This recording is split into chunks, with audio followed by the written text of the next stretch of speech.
तो चलिए आज हम worksheet number 66 class 9 subject Hindi Kshitij गद्य खंड में प्रेमचंद के फटे जूते पाठ को थोड़ा और आगे बढ़ाते हैं, कंटिन्यू करते हैं।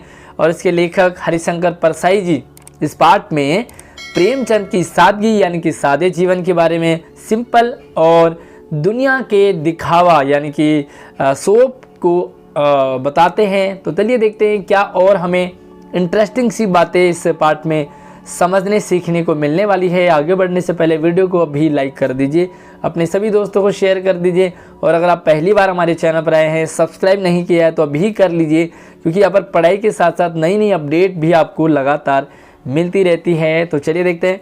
स्वागत है आप सभी का एक नई वीडियो में। मैं हूँ आपके साथ आशीष सर। और हरिशंकर परसाई जी के बारे में आप एक बार पहले भी परिचित हो चुके हैं। तब आपने 8th क्लास में पढ़ा था बस की यात्रा, और बस की यात्रा भी एक व्यंग्य रचना है और ये भी एक व्यंग्य रचना है। हरिशंकर परसाई जी ने प्रेमचंद के बारे में बताया कि उनकी फ़ोटो सामने दिखाई दे रही है जिसमें कि कोई सीन है। जो प्रेमचंद जी हैं वो अपनी पत्नी के साथ फ़ोटो खिंचवा रहे हैं और उनके बाहरी बनावट के बारे में बताया कि वे किस तरह से उन्होंने कपड़े पहने हैं, किस तरह उनका स्वरूप है। लेकिन लेखक बेसिकली उनके जूते पर टिक गया, यानी कि वो भी लेफ्ट पैर के जूते पर, और उसमें से भी उंगली बाहर निकल रही थी।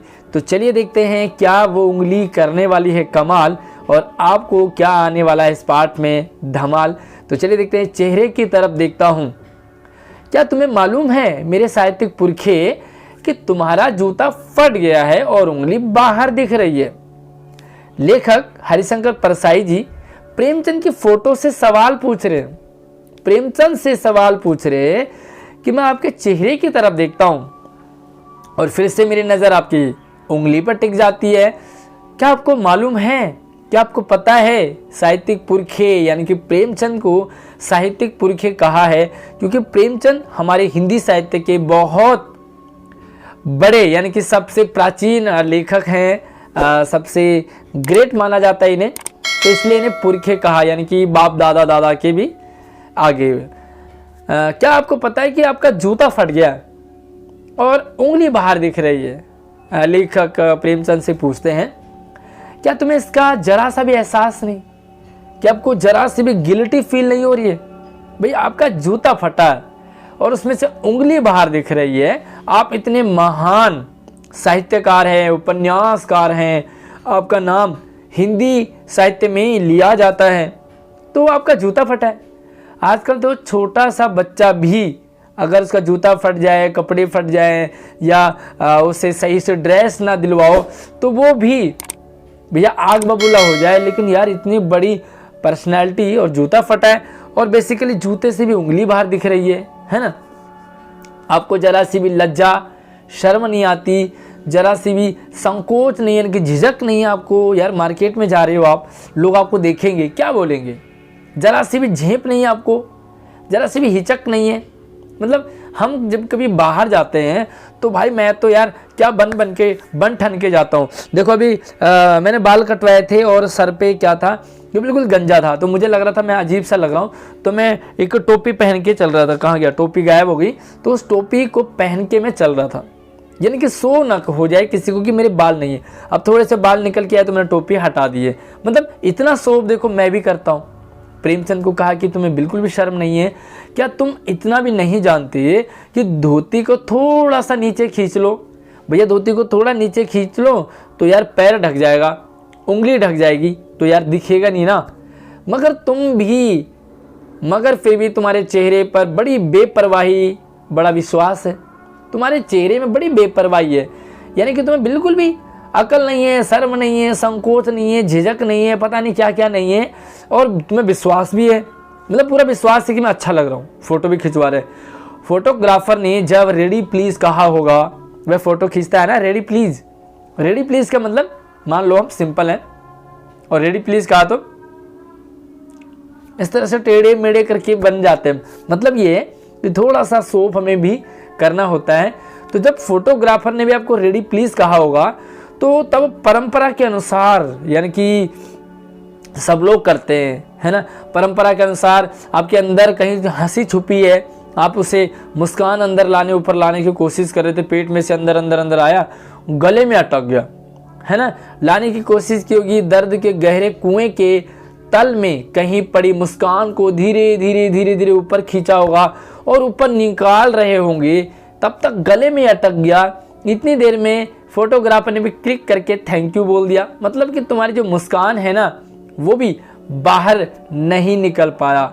उसने भी कह दिया होगा यह अधूरी मुस्कान, धन्य है आप और आपकी यह अधूरी मुस्कान। मुस्कान नहीं, इसमें उपहास है, इसमें मजाक है, इसमें व्यंग्य है, इसमें तीखा प्रहार है।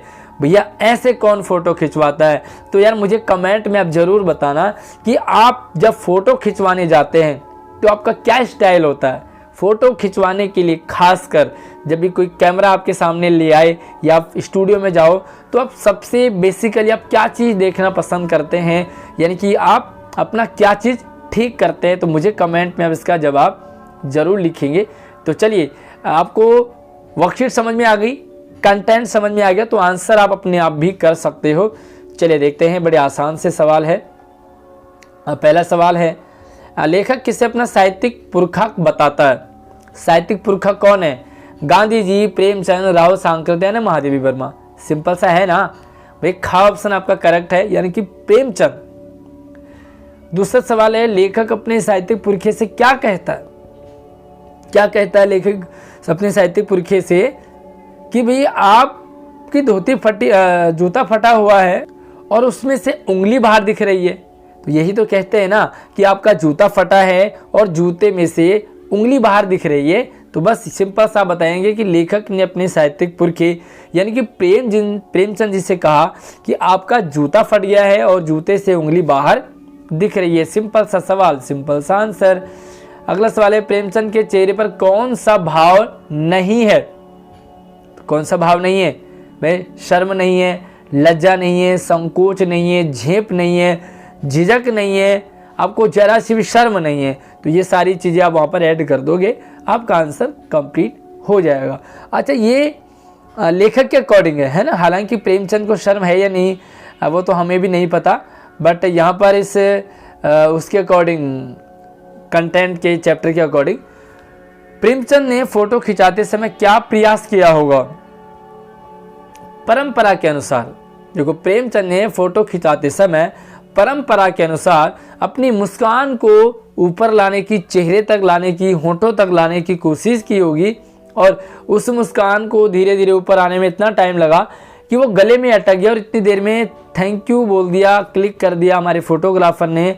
और प्रेमचंद की मुस्कान होठों तक नहीं आ पाई, चेहरे तक नहीं आ पाई। कितना बड़ा व्यंग्य है कि मतलब मुस्कान को भी इतना टाइम लगता है। भैया हम तो, आपने देखा है ना, जैसे ही लोग अगर रो रहा हो, कोई बच्चा रो रहा हो और बच्चा क्या, कोई फीमेल के लिए बेसिकली कहा जाता है कि कोई बहुत बड़बड़ करने वाली हो, एकदम से कैमरा ले आओ, वो बड़बड़ गायब। मतलब कि यार फ़ोटो खिंचवाने के लिए तो हम थोड़ा बहुत कर ही लेते हैं ना। मैं भी कर लेता हूँ, बड़ा शौकीन हूँ मैं भी फ़ोटो का। मुझे ज़रूर कमेंट करके बताएं कि यार आप में से कितने बच्चे मेरी तरह फ़ोटो के शौकीन हैं। तो आप ज़रूर मेरे साथ एक फ़ोटो खिंचवाना अगर आप चाहते हैं तो बताएं, कितने बच्चे मेरे साथ फ़ोटो खिंचवाने के लिए रेडी हैं। पांचवा सवाल है, बेपरवाह शब्द में उपसर्ग और प्रत्यय अलग कीजिए। तो यहाँ पर देखो, बेपरवाह उपसर्ग और प्रत्यय, तो सबसे पहले तो यहाँ पर प्रत्यय कोई है ही नहीं। कितना गलत प्रश्न बनाया है। प्रश्न होना चाहिए उपसर्ग और मूल शब्द। तो मैं आपकी जानकारी के लिए बता दूं तो इसमें ख यानी कि बे उपसर्ग है और परवाह मूल शब्द है, प्रत्यय है ही नहीं, राइट। तो चलिए, ये था आज का आपकी वर्कशीट आपकी। आई होप आपको समझ आया होगा, अच्छी लगी होगी, पसंद आया होगा। तो यार ज़रूर मुझे कमेंट करके बताना कि कितने बच्चे मेरे साथ फ़ोटो खिंचवाने के लिए रेडी हैं। थोड़ा सा मैं भी बन ठन के आ जाऊँगा और आप कौन सी बातों का ध्यान रखोगे मेरे साथ फ़ोटो खिंचाते समय। तो चलिए, कमेंट में अपना प्यारा सा कमेंट ज़रूर करें। वीडियो को लाइक करके शेयर कर दीजिए और नई अपडेट सबसे पहले पाने के लिए चैनल को सब्सक्राइब नहीं किया तो नीचे लाल बटन दबाया और उसे ऑल पे क्लिक जरूर कर दीजिए। धन्यवाद।